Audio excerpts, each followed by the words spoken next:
In this episode, I'll share one mindset shift that can help you make progress as you heal, grow, and become more resilient. Hey there, it's Michael.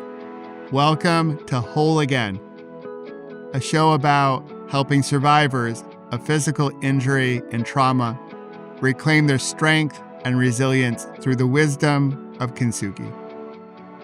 On Fridays, I love sharing a microdose of wisdom with you to help you become whole again and step into the person you're becoming. And today, let's talk about perfectionism.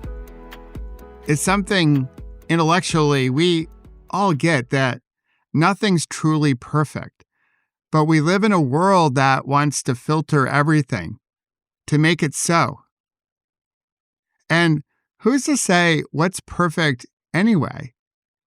It's certainly not my definition. And if you asked 100 people, you might get 113 different definitions of what quote unquote perfect is. And of course, we have our own version of perfect, which I'm sorry to tell you, I need to break this to you, that your definition of perfect isn't perfect. Rather, we're all perfectly imperfect, much like the Kintsugi art that we celebrate here on Whole Again. The pottery breaks, it's put back together, and instead of trying to hide the scars are highlighted in gold. We highlight the imperfections because those imperfections are symbols of our strength and resilience. As you might know, this month we're weaving in elements of Stoicism to help us as we heal and grow and become more resilient, to help us step into who we are becoming. And the Stoics didn't demand flawlessness. They weren't aiming for perfection. They were looking at the effort someone was making. Basically, are you doing your best to control what you can control, which is something we shared in episode 199. And if you can answer yes to that question, that's enough. You're making progress. During my recovery, I had a mantra that I still use today. Work hard today to create a better tomorrow. So the work hard today obviously points to effort.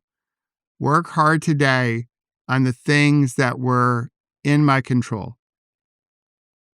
And I had this belief of faith, if you will, that would lead to a better tomorrow. Perhaps not in every aspect of my recovery or every aspect of life, but I knew if I showed up with intentionality and I worked hard today, I put in the effort, that would create at least a tiny ripple that could carry me into tomorrow. So as we go through recovery, our body doesn't respond in a perfect way. It's still bouncing back. That's the nature of recovery. It's not going to be perfect. Recovery never goes fast enough.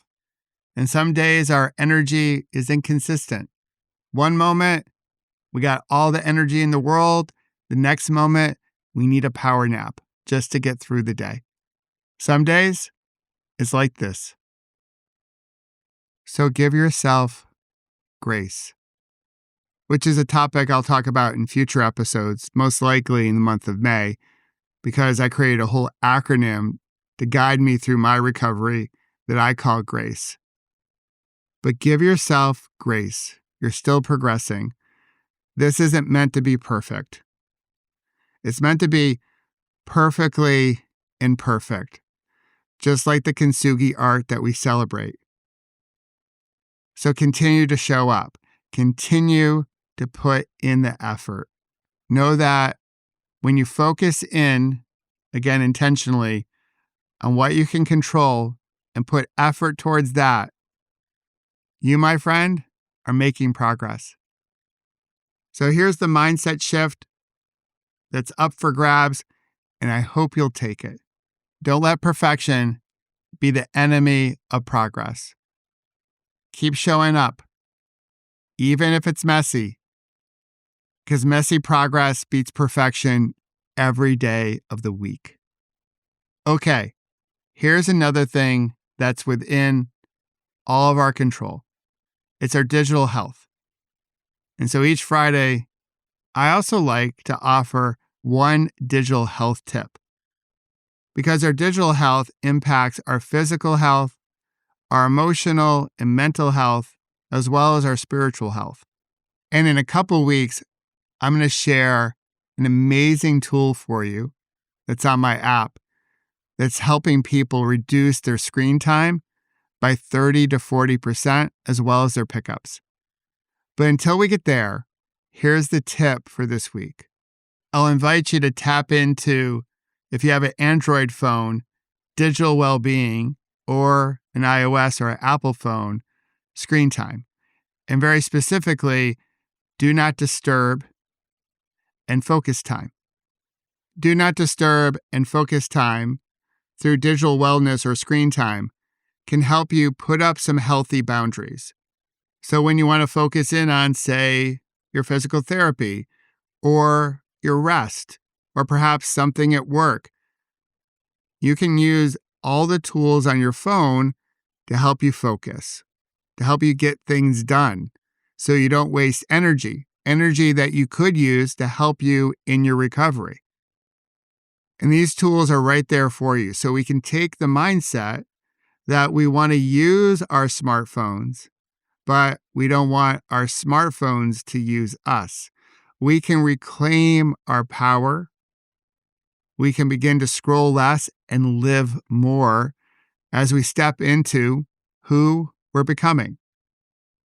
So the digital wellness tip of this week is tap into digital well-being if you have an Android, or screen time on iOS or Apple, and utilize do not disturb and focus time.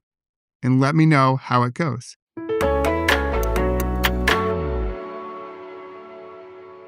So there you have it. As always, thank you for being here. And thank you for being the badass survivor that you are. The world needs your ripple. So keep showing up. Keep putting in the work. In this episode, I shared a mindset shift that can help you make progress and not get paralyzed by perfection. After all, we're all perfectly imperfect, like that beautiful Kintsugi art that we celebrate. Our scars, whether they're physical or emotional, are symbols of our strength and resilience.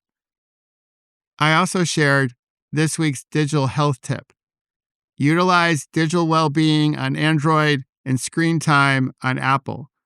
Set up your focus time and do not disturb to put up healthy boundaries so you can preserve your energy and reclaim your power.